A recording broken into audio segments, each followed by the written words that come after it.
viewers, as India boils with rage, such statements, especially the ones that have come from several leaders of the Congress party, are drawing massive public backlash, with the BJP questioning if the pain of Pahalgam is being conveniently ignored for political messaging.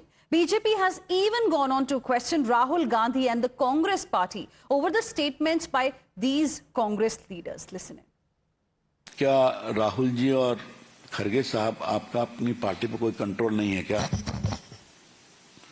या आपने एक proforma कह दिया कि देश को एक होना चाहिए और बाकी लोगों को छूट दे दी गई है कि जो चाहे बोलते रहो? ये सारे वक्तव्य पाकिस्तान में इसका पूरा दुरुपयोग हो रहा है, मीडिया कैंपेन हो रहा है। तो क्या आपके पार्टी के नेता जिस समय देश को एक स्वर में बोलना चाहिए तो जानबूझकर देश को पाकिस्तान की नजरों में और बदनाम करने के लिए बैठे हुए हैं क्या? इसे मैं इर्रेस्पॉन्सिबल कहूं, शर्मनाक कहूं? केंद्रीय मंत्री रहे हैं ना मनमोहन सिंह की सरकार में, बड़े नेता है ना। मित्रों, हमें दो तीन सवाल खड़े करने हैं। क्या राहुल जी और खरगे साहब, आपका अपनी पार्टी पर कोई कंट्रोल नहीं है क्या? या आपने एक प्रोफार्मा कह दिया कि देश को एक होना चाहिए और बाकी लोगों को छूट दे दी गई है कि जो चाहे बोलते रहो? और ये जरा भी सोच नहीं है कि ये सारे वक्तव्य पाकिस्तान में इसका पूरा दुरुपयोग हो रहा है। ऑल पार्टी मीटिंग भी बुलाई गई, सभी से अपील किया गया कि एक साथ मिलकर चलना है, मगर कांग्रेसियों ने फिर से अपनी फितरत दिखाई है। कांग्रेस के तमाम बड़े नेता जिस प्रकार का बयान दे रहे हैं, वो देश के आर्मी के, वो देश की जनता के और देश की सरकार के मनोबल को गिराने का प्रचंड प्रयास कर रहे हैं। किस प्रकार से पाकिस्तान का मनोबल बढ़े और किस प्रकार से भारत का मनोबल गिरे, सिद्धरमैया जी के बयान को देख लीजिए। सिद्धरमैया जी कोई छोटे नेता नहीं है कांग्रेस पार्टी के। कांग्रेस पार्टी से मुख्यमंत्री हैं कर्नाटक के, और वो कहते हैं कि युद्ध की आवश्यकता नहीं है, पाकिस्तान के ऊपर कोई हमला नहीं होना चाहिए। क्यों? आप पाकिस्तान और आतंकियों के समर्थक क्यों बने हुए हैं? ऑल पार्टी मीटिंग में तो एक बात बोलेंगे, कहेंगे कि हम सरकार के साथ है, जो कार्रवाई करनी है आतंकियों के खिलाफ और आतंकी को सप्लाई करने वाले, एक्सपोर्ट करने वाले पाकिस्तान के खिलाफ हम उसके साथ है, हम सरकार के साथ है, ये राहुल गांधी कहेंगे। और फिर उसके बाद राहुल गांधी के नेता तारिक कर्रा, वो कहते हैं पाकिस्तान के साथ टेबल पर बैठकर बातचीत कीजिए। किस प्रकार से कांग्रेस के एक के बाद एक नेता पाकिस्तान को क्लीन चिट दिए जा रहे हैं। रॉबर्ट वाड्रा, फिर उसके बाद कर्नाटका कांग्रेस के मुख्यमंत्री कहते हैं कि सॉफ्ट रहिए, मतलब कि आतंकियों के ऊपर कार्रवाई करना, कठोर कार्रवाई करना, ये या तो इनोसेंट्स को टारगेट करना हो जाता है, और दूसरी ओर कांग्रेस तो कह रही है पाकिस्तान के साथ बैठकर टेबल पर बातचीत करें। Now viewers, in a moment that called for unity and resolve, parts of the opposition once again seem to have prioritized appeasement over accountability, despite heart-wrenching testimonies from survivors who saw their loved ones killed simply for not reciting the kalma. Congress leaders continue to whitewash the horror and even appear to offer a clean chit to the terrorists. Leaders like Vijay Wadetiwar and Karnataka Minister R.B. Timmapur have shamelessly claimed that the attackers made no distinction of caste or religion before opening fire. Listen. ಯಾರನ್ನೇ ಹೊಡೆದು ಓಡಿ ಹೋಗವನು ಜಾತಿ ಕೇಳ್ಕೊಂಡು ಹೊಡೆಯೋಕ್ಕಾಗತ್ತೇನ? ನೀನೇ practical ಇದು ಯೋಚನೆ ಮಾಡಿ, ಬಡ ಹೊಡಿತಾನೆ ಓಡಿ ಹೋಗ್ತಾನೆ. ಅವನು ನಿಂತ್ಕೊಂಡು ಕೇಳಿ ಹೊಡೆಯಟ್ಟು ವ್ಯವಧಾನ ಯಾರಿಗಿರೋದು ನೋಡಿ. ಇದನ್ನ ಏನೇ ಇದ್ರೂ ನಾವು ಈ ರಾಷ್ಟ್ರದಲ್ಲಿ ನಾವು ದುಃಖಿತರಾಗಿದ್ದೀವಿ. ಅದನ್ನು ಧರ್ಮಕ್ಕೆ ಹೋದ ಹಚ್ಚಿ ಅದ್ರ ಲಾಭ ತಗೊಳ್ಳುವಂತ ಹುನ್ನಾರ ಏನು ನಡೀತಿದೆ, ಇದು ಆಗಬಾರ್ದು. पहलगाम की जिम्मेदारी किसकी है? जिम्मेदारी तो सरकार ने लेनी चाहिए। पहलगाम की जिम्मेदारी, जो पहलगाम में घटना हुई, 27 लोगों की जान गई, क्या तुम्हारा वहाँ पे सिक्योरिटी क्यों नहीं थी? क्यों निकाली गई? बात क्या करते हैं? तो उन्होंने हिंदू का पूछ कर मारा। अरे कोई टेररिस्ट को पूछने तक समय होता है क्या? उनके कान में जाके, नज़दीक जाके पूछेगा? ये सब जो बातें हैं, बहुत सारे इसमें कंट्रोवर्शियल, कोई बोलता है ऐसा हुआ ही नहीं, कोई बोलते ऐसा हुआ है। ये प्लान करके मत करो। टेररिस्ट है, उसको कोई जात धर्म नहीं होता है, उसके साथ में ऐसा मत करो और उसको सीधा से सीधा उनको पकड़ के कार्रवाई करो। यही देश के वासियों की भावना है। And viewers, the testimonies are out in the open for everyone to see. Survivors have clearly stated on record that they were forced to recite the kalma.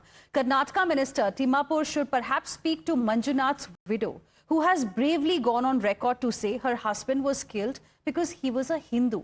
Is Minister Timapur insulting her truth too by giving a clean chit to terror? Listen in to what Manjunath's wife told our group editor-in-chief, Navika Kumar. Myself and my son were just shouting at terrorist person, and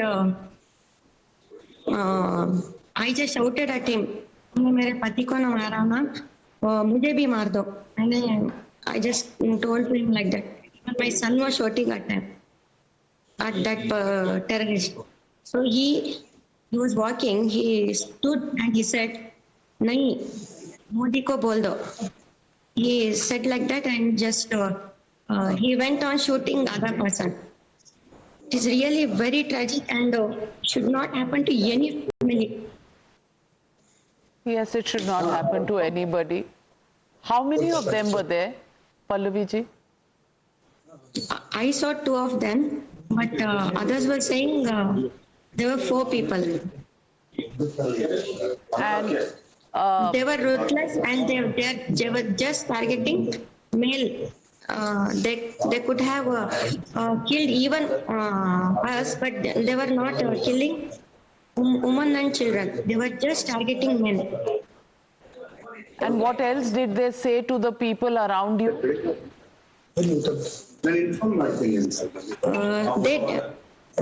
When I told to him like that, he said like that. मैंने उससे बोला तूने मेरे पति को मारा है, हम दोनों को भी मार दो, मैंने उसे बोला। तो उसने बोला नहीं, तू मोदी को बोल दो।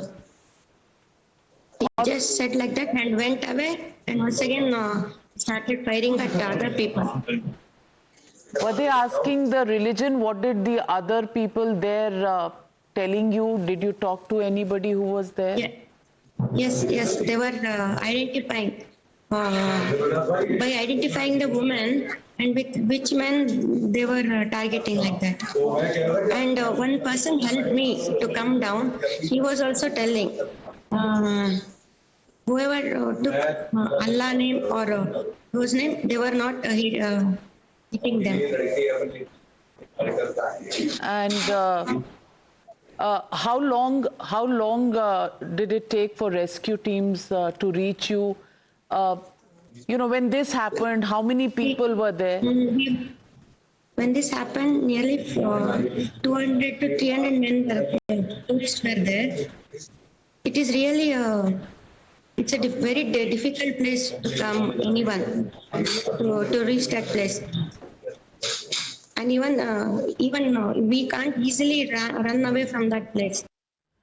And viewers, the BJP has strongly condemned the statement by Congress MLA Vijay Wadetiwar. BJP questioned Congress leaders for their sick and depraved mindset. BJP's Amit Malviya stated that Congress continues to provide cover fire for terrorists, disregarding the accounts of the victims' families. The Congress may choose to write its own political obituary by denying what happened in Pahalgam, but India will not overlook the threat of Islamic terrorism. Listen in.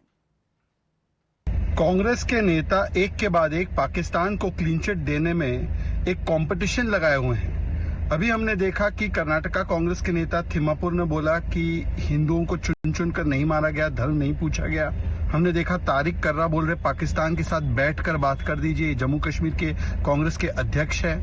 हमने देखा है कि Congress party के और महागठबंधन के rallies में पाकिस्तान जिंदाबाद का नारा लग रहा है। अब विजय वड़त्तीवार कांग्रेस के बड़े नेता जो एलओपी रहे हैं, वो कहते हैं कि सरकार जिम्मेदार है, पाकिस्तान जिम्मेदार नहीं है। और क्या आतंकवादी धर्म जाति देखकर मारते हैं? ये स्लिप ऑफ टंग नहीं है, ये स्लिप ऑफ कैरेक्टर है। ये राष्ट्र नीति के ऊपर वोट बैंक की नीति बार बार कांग्रेस लाती है। अफसोस की बात है कि कुछ लोग पाकिस्तान के प्रॉक्सी पिट्ठुओं के प्रायोजित प्रोग्राम का पार्टनर बनने की प्रतिस्पर्धा में लगे हुए हैं। और इस तरह के पाकिस्तान के प्रॉक्सी पिट्ठुओं के प्रायोजित प्रोग्राम के पार्टनर बनने की जो प्रतिस्पर्धा में लगे हुए हैं, वो जो है वो न देश के हित में बात कर रहे हैं, न खुद अपनी आत्मा के हित में। क्योंकि मुल्क की हिफाजत से बड़ी कोई इबादत नहीं है, मुल्क से बड़ा कोई मजहब नहीं है, और देश से बड़ा कोई देवता नहीं है। लेकिन ये लोग जो है वो पाकिस्तान जो है वो कहेगा साहब हमने जो है वो जो जुल्म और जुर्म किया है उसका सबूत दो, और यहाँ से कुछ लोग जो है उसका सवाल करेंगे।